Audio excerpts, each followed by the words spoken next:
salurkan sedekah jariah Anda melalui Bank Muamalat Indonesia 353 00167616 atas nama Pondok Pesantren Tahqimus Sunnah Al-Islami, kode bank 147. Informasi dan konfirmasi transfer, SMS atau WhatsApp di 0813 7314 7983.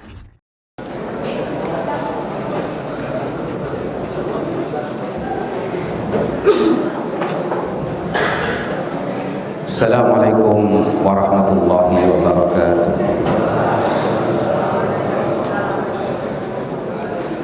Bismillahirrahmanirrahim. Innal hamdalillah nahmaduhu wa nasta'inuhu wa nastaghfiruh wa na'udzu billahi min shururi anfusina wa sayyiati a'malina. May yahdihillahu fala mudilla lahu wa may yudlil fala hadiya lahu. Asyhadu an la ilaha illallah wahdahu la syarika lahu wa asyhadu anna Muhammadan abduhu wa rasuluh sallallahu alaihi wa ala alihi wa ashabihi wa sallama tasliman mazida. Ya ayyuhalladzina amanu taqullaha haqqa tuqatih wa la tamutunna illa wa antum muslimun. Ya ayyuhan nasu taqu rabbakumul ladzi khalaqakum min nafsin wahidah wa khalaqa minha zawjaha wa batha minhuma rijalan katsiran wa nisaa wattaqullaha alladzi tasaaluna bihi wal arham innallaha kana 'alaikum raqiba. Ya ayyuhalladzina amanu taqullaha wa qulu qawlan sadida yuslih lakum a'malakum wa yaghfir lakum dhunubakum wa may yuti'illaha wa rasulahu faqad faza fawzan 'azima. Amma ba'du fa inna asdaqal hadithi kitabullah wa khairal hadi hadi Muhammadin sallallahu alaihi wasallam wa sharral umuri muhdatsatuha wa inna kulla muhdatsatin bid'ah wa kulla bid'atin dhalalah wa kulla dhalalatin finnar. Ma'asyiral muslimin wal muslimat rahimani wa rahimakumullah. Alhamdulillah, dengan nikmat Allah Subhanahu wa taala kembali kita bisa bermajlis di masjid kita ini dengan harapan mudah-mudahan majlis yang kita tegakkan ini betul-betul menjadi majlisul ilm yang diberkahi oleh Allah Subhanahu wa taala. Kita bisa mendapatkan faidah-faidah pelajaran dari agama kita yang dengan ilmu tersebut, dengan faidah tersebut sebagai wasilah kita kepada Allah Subhanahu wa taala agar Allah Subhanahu wa taala memberikan keistiqomahan kita di atas kebenaran manhaj Rasulullah sallallahu alaihi wasallam dan para sahabatnya. Insyaallah kita bahas dari malam hari ini ada satu risalah sederhana kecil, yaitu i'tiqad ahli sunnati wal jamaah fi ashabin nabi atau fi sahabah radhiyallahu anhum ajma'in. Sebenarnya ada beberapa kitab yang ingin kita sampaikan. Ana memohon taufik kepada Allah Subhanahu wa taala. Di antaranya ingin menyampaikan kitab Syarah Lum'atul I'tiqad. Kalau Lum'atul I'tiqadnya itu punya Al-Imam Ibnu Qudamah rahimahullahu taala, dan syarahnya banyak. Cuman syarah yang sebenarnya ingin kita sampaikan juga syarah punya Syekh Ma'ali Syekh Saleh Ali Syekh hafizahullah taala. Ada juga di sana kitab A'lamus Sunnah Al-Mansurah li muallifihi Syekh Hafidz Al-Hakami rahimahullah taala. Dan diantaranya risalah ini. Dan harapannya ini taufik dari Allah Subhanahu wa taala. Kita dahulukan membahas kitab ini, risalah sederhana ini, I'tiqad Ahli Sunnati wal Jamaah fi As-Sahabah. Bagaimana akidah Ahli Sunnati wal Jamaah tentang para sahabat Rasulullah sallallahu alaihi wasallam. Ini salah satu pokok dari pokok-pokok Ahli Sunnati wal Jamaah yang bersepakat di atasnya Ahlus Sunnah, yaitu i'tiqad mereka tentang ashabi Rasulullah sallallahu alaihi wasallam. Risalah ini ditulis oleh Dr. Muhammad ibn Abdullah al-Wuhaibi hafidhahullah ta'ala. Yang paling mendorong kita bahas risalah ini adalah isi dari risalah tersebut, isi dari kitab ini, dari kitab ini. Maka kita harapkan nanti para thalabah bisa mendapatkan kitab tersebut dan juga jamaah secara umum, supaya faedahnya lebih luas. Jadi tidak datang duduk manis terus pulang, tapi ada ilmu yang diarsipkan sambil belajar Arab gundul, ya, itu. Baik. Nanti insya Allah kalau risalah ini selesai, mudah-mudahan kitab-kitab tadi yang Aras sebutkan bisa kita bahas secara berurut, ya, insya Allah ta'ala. Kemudian kita bahas i'tiqad ahli sunnah. Pertama kita lihat dari judul kitab ini, i'tiqad ahli sunnah fi as-sahabah.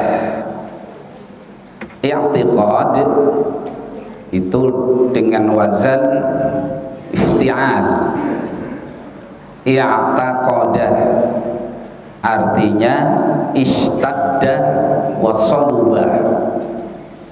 Secara bahasa, i'tiqad itu artinya istadda, jadi sangat kuat, saluba, kokoh. Itu i'tiqad secara bahasa, ya. Jadi itu makna i'tiqad secara bahasa. Jadi istadda wa saluba, jadi suatu yang sangat kuat dan kokoh. Jadi sesuatu yang sangat kuat dan kokoh itu namanya i'tiqad, baik hak maupun batil. Itu masih umum, makna secara umum. Terjemahannya, penjabarannya, wa huwa ma aqadal insanu alaihi qalbahu jaziman bihi. Ini bahasa Arab. Bahasa apa tadi? Bahasa Arab, ya. Jadi i'tiqad adalah ma aqada al insanu alaihi qalbahu jaziman bihi.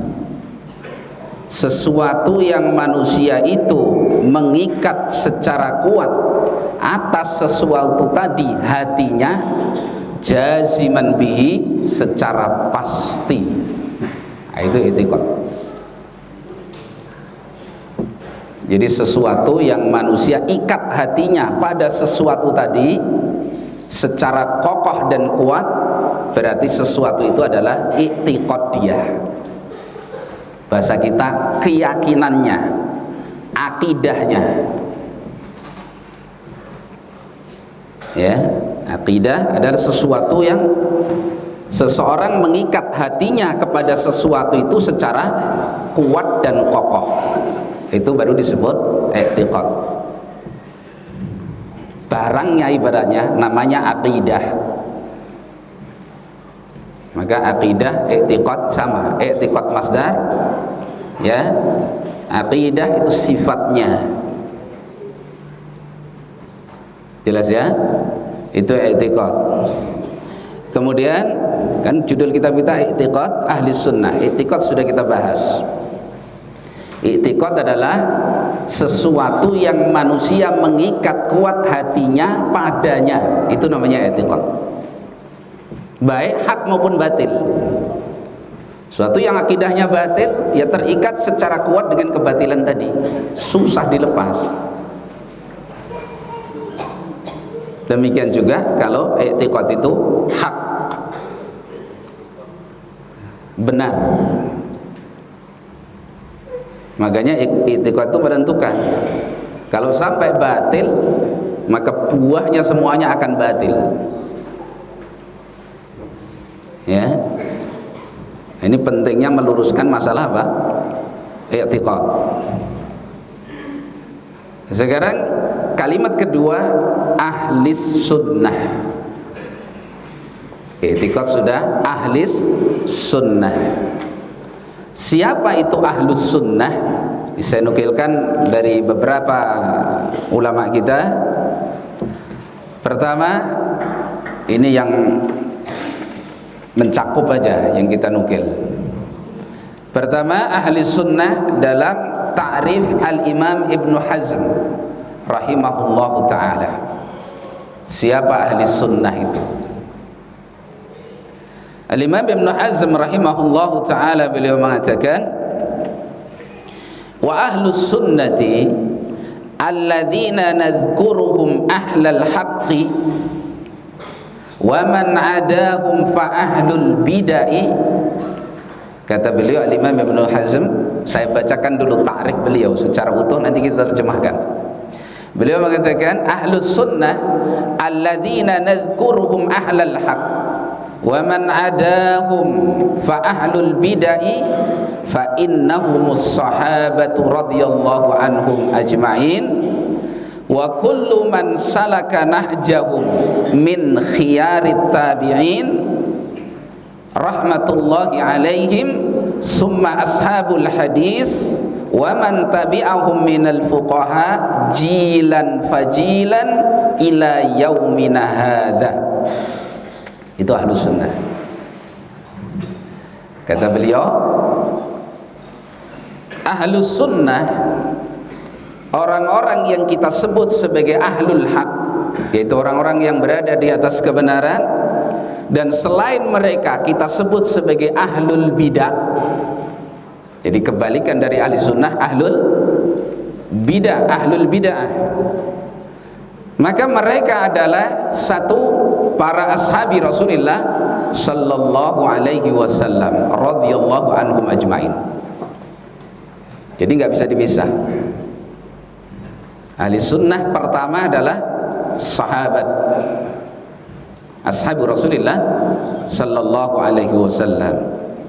Dan setiap orang yang menempuh manhaj mereka, manhaj para sahabat, dan siapa saja yang menempuh manhaj para sahabat min khiyarit tabi'in, dari orang-orang yang terpilih dari kalangan tabi'in. Ingat, kalau para sahabat mutlak, semuanya baik. Kalau tabi'in sudah mulai ada, pada generasi tabi'in sudah mulai ada penyaringan. Maka dikatakan di sini ahlus sunnah dari kalangan tabi'in khiyarut tabi'in, orang-orang yang terpilih dari kalangan tabi'in yang mereka menempuh metode beragamanya para sahabat. Jadi pertama sahabat, ini pokoknya, ini asalnya ahlus sunnah itu para sahabat. Dan orang-orang yang mengikuti manhaj para sahabat min khiyarit tabi'in, dari orang-orang yang terpilih dari kalangan para tabi'in, generasi kedua. Ya. Kemudian summa ashabul hadis, kemudian para ahlul hadis, para ahlul hadis. Dan orang yang mengikuti mereka dari kalangan ahlul fikih, dari kalangan fuqaha, generasi per generasi sampai hari kita sekarang ini, pada masa Al-Imam Ibnu Hazm, ya sampai hari kita sekarang. Ya. Terus gimana kalau orang awam? Ini kan para ulama semuanya. Maka beliau lanjutkan, Au man iktada bihim minal awam fi syarqil ardi wa gharbiha, ataupun orang-orang awam umumnya kaum muslimin yang mau menapak tilasi manhaj mereka, baik yang berada di penjuru bumi ini seluruhnya, timur maupun barat. Itulah ahli sunnah. Jelas ya. Selain mereka ahlul bidah. Jadi kalau i'tiqad ahli sunnah berarti i'tiqad para sahabat, akidahnya para sahabat, manhajnya para sahabat, mu'taqadnya para sahabat, dan orang-orang yang berjalan di atas manhaj mereka, metode beragama mereka, dari khiyarit tabi'in, dari kalangan para tabi'in, ahlul hadis, para fuqaha, dari generasi ke generasi sampai hari kita sekarang ini, termasuk awamul muslimin yang mau mengikuti manhaj mereka. Itu ahlus sunnah. Nah, jadikan itu ukuran. Ini manhaj, ini akidah, bukan dakwaan, bukan sekedar pengakuan semata. Masalah ini sekarang harus betul-betul diulang-ulang, karena sudah sangat jarangnya pembahasan seperti itu. Sampai ahli sunnah nggak ngerti ahli sunnah itu apa. Ya. Jadi pokok ahli sunnah berarti siapa? Para sahabat. Maka nanti kita bahas. Taib, itu definisi al-Imam Ibnu Hazm rahimahullahu taala dalam kitab beliau, ya,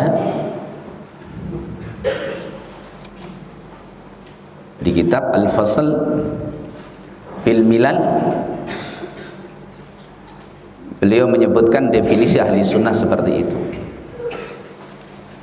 Nah, bahkan beliau tegaskan ahli sunnah adalah ahlul haq, selain mereka adalah ahlul bidah. Di garisnya harus jelas, manhaj itu harus jelas, nggak boleh abu-abu, ya. Akidah itu harus jelas, manhaj, akidah, minhaj, sama itu istilah. Ya, ahlus sunnah harus jelas, identitasnya harus jelas, dan itu harus dibuktikan penjelasan itu di dalam kehidupan dia sebagai seorang sunni salafi. Kemudian Syekhul Islam Ibnu Taimiyah rahimahullah taala, beliau menjelaskan siapa itu ahlus sunnah. Qala rahimahullahu taala fi majmu'il fatawi, man qala bil qur'ani was sunnati wal ijma' fahuwa ahlus sunnah. Siapa yang berkata dengan Al-Quran, as-sunnah dan ijma', maka dia ahli sunnah. Ijma' sumber akidah. Siapa yang berkata dengan Al-Quran, as-sunnah dan ijma', maka dia ahlus sunnah. Ya, artinya itu jadi keyakinannya, bukan sekedar diucapkan. Dia merujuk kepada Al-Quran sebagai sumber akidahnya. Dia merujuk kepada sunnah-sunnah Nabi SAW yang sahihah sebagai sumber akidahnya. Dia merujuk kepada ijma'ul ummah sebagai sumber akidahnya. Dia imani Al-Quran sebagaimana perintah Al-Quran. Dia imani hadis-hadis Nabi sebagaimana perintah Rasulullah Sallallahu Alaihi Wasallam. Dia imani ijma' umat ini sebagaimana petunjuk Rasulullah Sallallahu Alaihi Wasallam. Ya. Ini ahlus sunnah. Al-Imam Malik rahimahullahu ta'ala, beliau ditanya, siapa itu ahli sunnah? Beliau mengatakan, ahlus sunnati alladzina laisa lahum laqabun yu'rafuna bihi siwas sunnah. la jahmiyun wala qadariyun wala rafidiyun. Ahlus sunnah adalah mereka yang tidak memiliki julukan atau gelar yang dikenal dengan itu kecuali dengan julukan sunnah. Tidak dikenal sebagai Jahmiyah, tidak dikenal sebagai Qadariyah, tidak dikenal sebagai Rafidhi, Syiah. Ahlus sunnah, ahlus sunnah.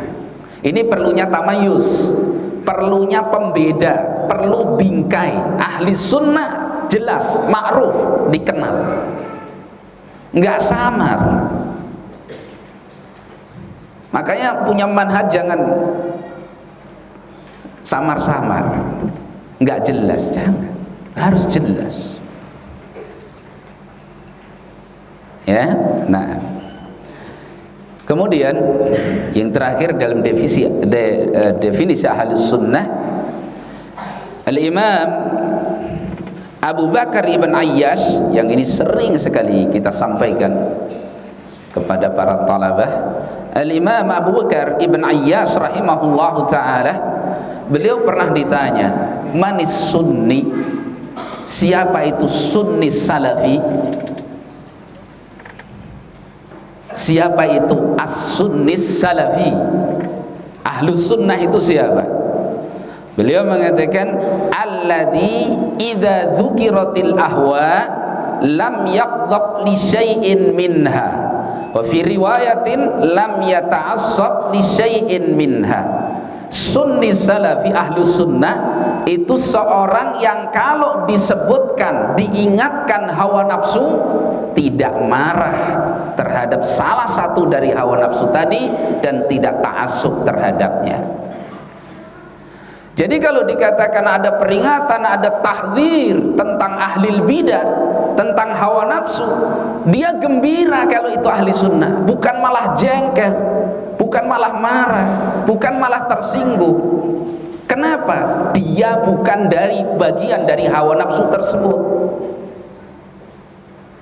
Kalau orang diingatkan bahayanya bid'ah, bahayanya kelompok bid'ah, lalu dia marah, berarti dia ada hubungan cinta sama kelompok tadi. Ahli sunnah enggak, tajarrud lil haq. Yang dia cari adalah kebenaran. Ini mereka para ulama kita.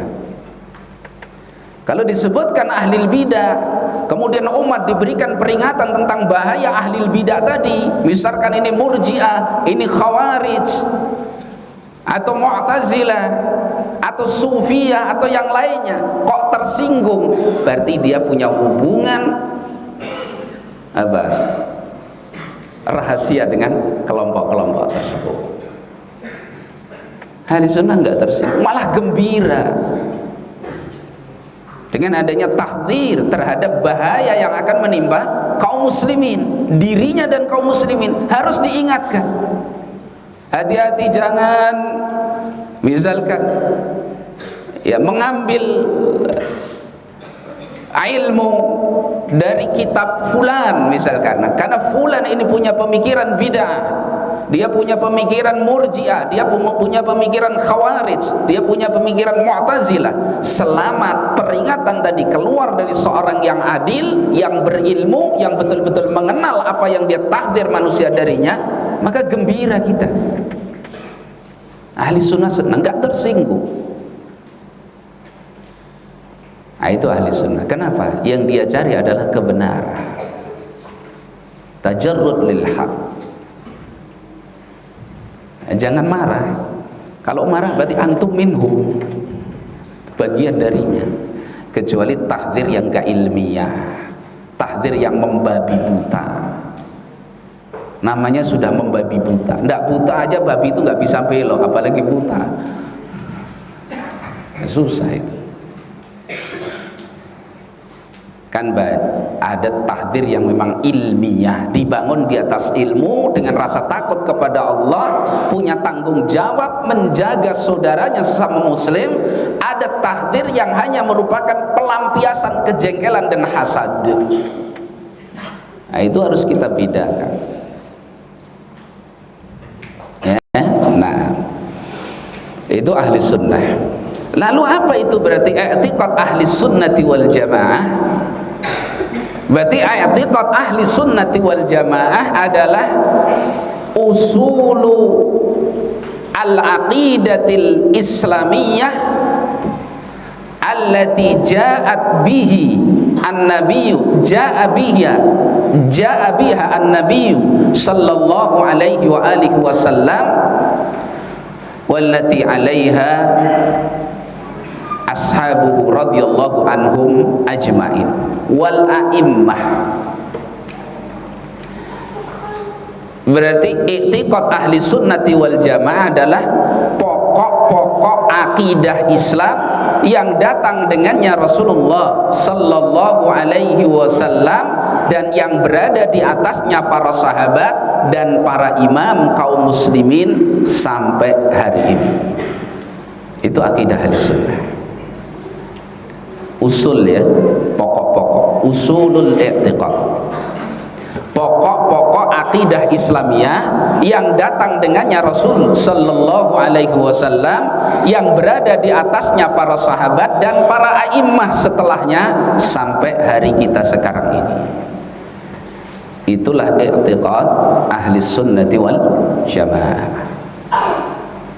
Jelas ya? Pokok-pokok akidah Islamiyah yang dibawa oleh Nabi sallallahu alaihi wasallam, berada di atasnya para sahabat, para a'imah sejak para sahabat sampai hari kita sekarang ini, bahkan sampai kiamis sa'ah. Berarti paham ya i'tiqad ahli sunnah wal jamaah ya.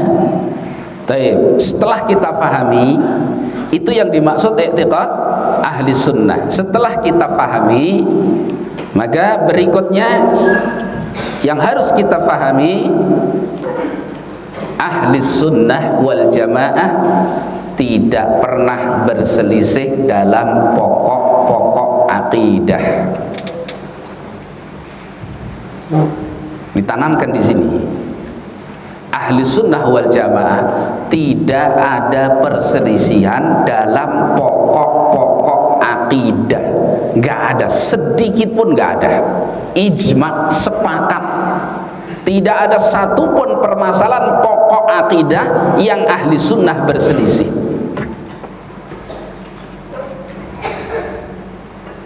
Dan kita harus bisa buktikan, apalagi para penuntut ilmu harus bisa buktikan ini akidahnya. Nggak ada perselisihan dalam pokok-pokok akidah. Ingat loh, pokok-pokok akidah, bukan cabangnya, bukan usul i'tiqad. Bedakan dengan furu'.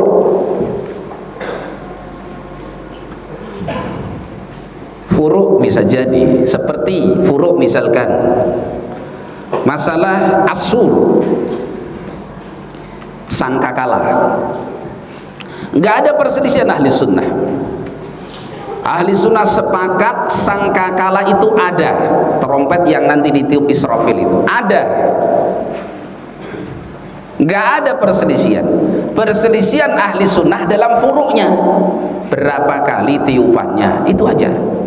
Kalau masalah surnya, yaitu sangkakalanya bahasa kita, nggak ada ikhtilaf. Itu usul i'tiqad. Seperti al-mizan, timbangan nanti di yaumul kiamah, ahli sunnah nggak ada perselisihan. Itu usul i'tiqad, wajib beriman dengan mizan, timbangan yang nanti ada untuk menimbang amal perbuatan manusia ini. Ada, ahli sunnah nggak berselisih. Berselisihnya cuman timbangannya satu apa banyak, itu aja. Kalau timbangannya nggak berselisih, per orang punya timbangan sendiri apa satu, itu aja. Jelas ya? Apalagi masalah-masalah yang terkait dengan Rabbnya Allah subhanahu wa ta'ala, nggak ada ikhtilaf. Nggak ada dari dulu sampai hari ini seorang ahlus sunnah, sunni salafi kok mengatakan Allah di mana-mana. Nggak ada. Itu akidah baru. Itu asalnya dari Jahmiyah, lalu diadopsi oleh Mu'tazilah, lalu diteruskan oleh Maturidiyah dan Asy'ariyah, lalu diklaimkan menjadi akidah ahli sunnah. Itu kebohongan. Nggak ada. Para nabi dan rasul sejak Adam, Nuh sampai Rasul Muhammad sallallahu alaihi wasallam, para sahabat, khiyarut tabi'in, ahlu sunnah, semua menyatakan Allah tinggi di atas, istawa ala arsihi, istiwa di atas arsnya. Itu nas Quran, hadis, ucapan para sahabat, ijma para ulama, nggak ada perselisihan. Kok ada orang mengatakan dirinya ahli sunnah, dainya, ustadznya ditanya di mana Allah, Allah di mana-mana, bukan ahlus sunnah. Jangan ragu-ragu. Tapi dia hafal Quran, khawarij juga hafal Quran. Jadi jangan tertipu dengan hal-hal seperti itu. Selamatnya akidah itu jauh lebih mahal daripada banyaknya ilmu. Itu ya. Bahkan mereka kadang-kadang yang menetapkan Allah di atas tinggi itu belum tentu menetapkan istiwanya Allah di atas ars. Jadi seorang yang mengatakan Allah itu tinggi di atas, ini akidah ahlus sunnah, belum tentu menetapkan istiwanya Allah di atas ars. Tapi seorang yang menetapkan istiwanya Allah di atas ars, pasti dia meyakini Allah tinggi di atas. Dan nggak usah main filsafat. Allah itu kalau dikatakan tinggi berarti Allah itu terlingkupi ruang. Ini kata siapa? Kan kata dia yang bingung. Ya tinggi di atas, selesai, nggak dibatasi apapun Allah tinggi. Allah juga punya sifat qarib, al-qurbu, dekat. Makanya Syekhul Islam mengatakan Allah itu alin wa huwa qaribun. Allah itu tinggi, bersama itu Allah dekat. Ya, bicara Allah ya itu Allah Rabb kita, jangan dihukumi dengan hukum makhluk. Jelas ya? Ahli sunnah ini contoh pokok akidah. Dan masalah Allah di atas, istawa ala arsihi, ini termasuk pokok permasalahan yang membedakan ahli sunnah dari akidah yang batil. Maka Imam Ibnu Mubarak rahimahullahu ta'ala ketika beliau ditanya kaifa na'rifu rabbana, ya Imam, bagaimana kita mengenal Rabb kita Allah? Qala na'rifu rabbana annahu fis samai fawqa arsihi istawa wala naqulu kama taqulul jamiyah annallaha hahuna fil ardi. Kata beliau, kita kenali Rabb kita Allah subhanahu wa ta'ala, bahwa Rabb kita itu tinggi di atas langit, istiwa di atas arsnya. Tidak kita kenali Rabb sebagaimana kata Jahmiyah, bahwa Allah itu di sini, di bumi bersama kita. Allah di mana-mana. Itu akidah Jahmiyah. Gak ada ikhtilaf. Orang sekarang tampil bagus penampilannya, masya Allah, jenggotnya panjang, pakai jubah. Ditanya di mana Allah? Allah di mana-mana. Ahlu sunnah bukan ahlu sunnah, bukan ahlu sunnah. Harus tegas begitu. Soal dia awam salah itu nanti, tapi akidah itu bukan akidah ahlu sunnah. Nasnya jelas. Ya, taib. Contoh yang lain, pokok akidah yang sangat menentukan. Tidak ada satupun ahli sunnah yang mengatakan bahwa Al-Quran makhluk, nggak ada. Semua ahli sunnah, para a'immah sepakat Al-Quran kalamullah.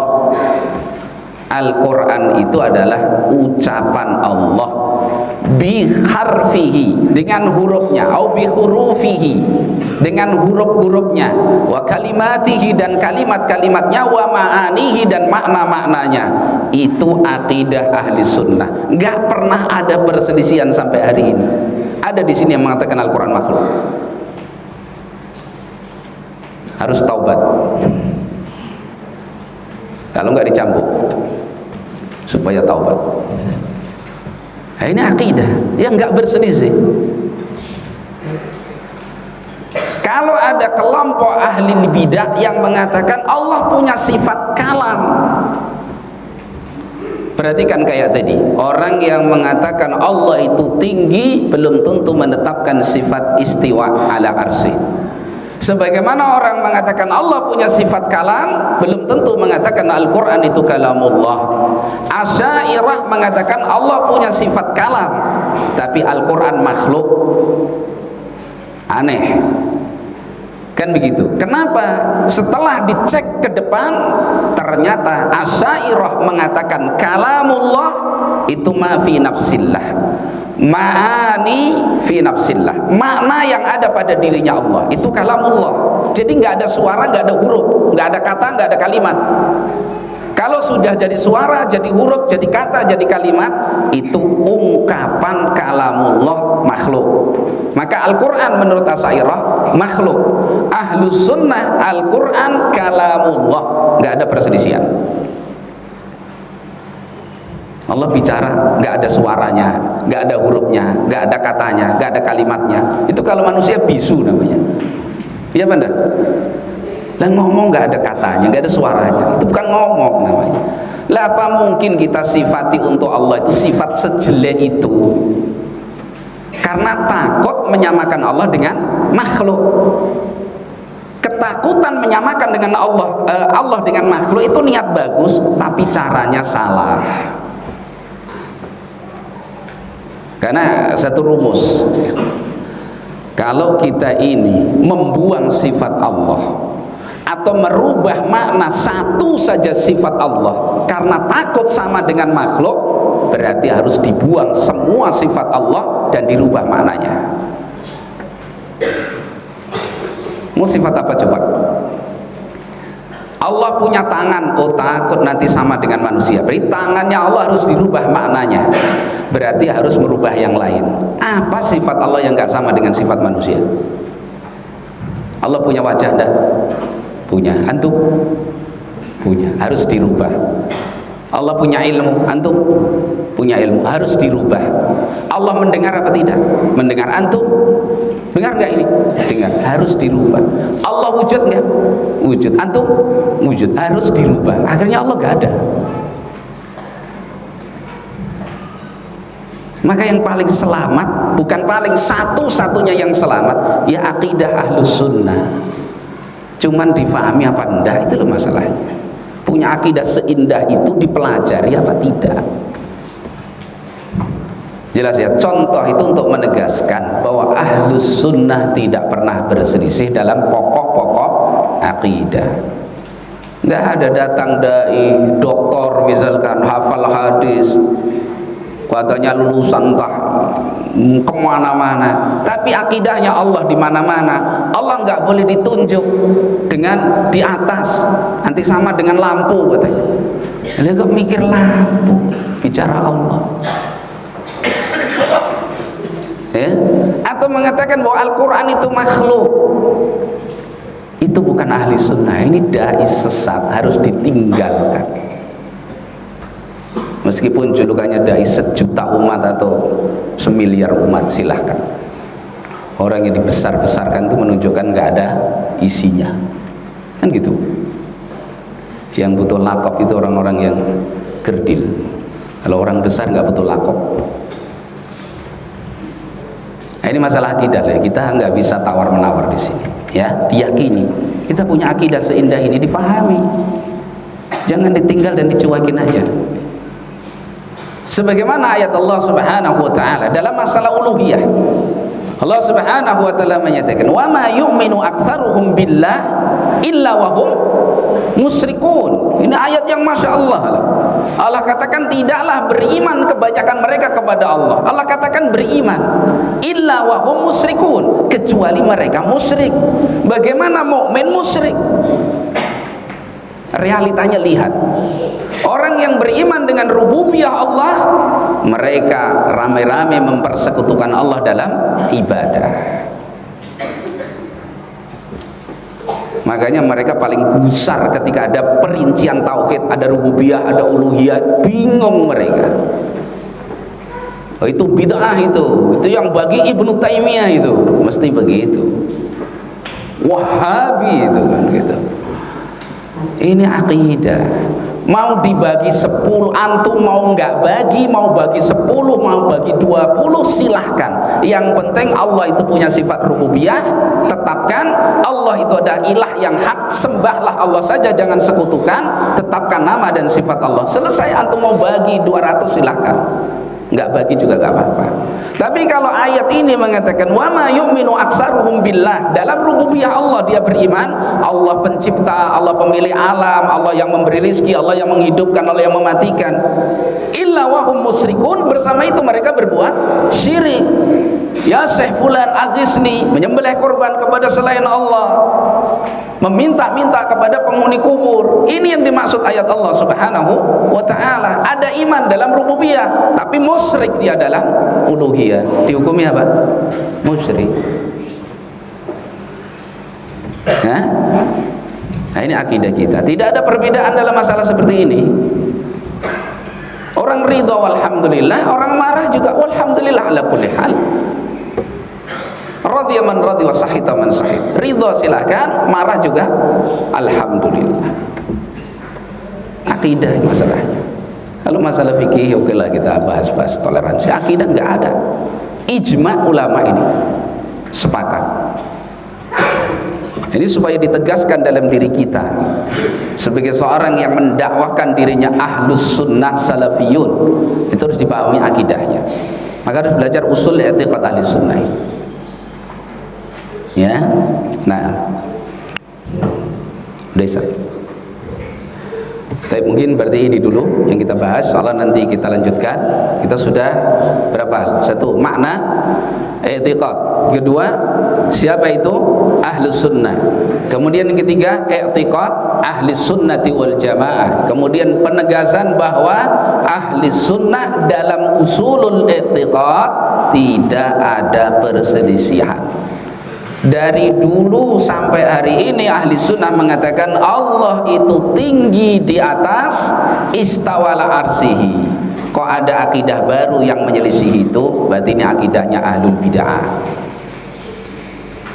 Ya, dan contoh-contoh tadi yang sudah diberikan. Baik. Demikian wal ilmu indallah, sallallahu wasallam wa baraka ala nabiyyina Muhammadin wa ala alihi wa sahbihi ajma'in. Subhanakallahumma wa bihamdik, asyhadu an la ilaha illa anta, astaghfiruka wa atubu ilaik. Assalamualaikum warahmatullahi wabarakatuh.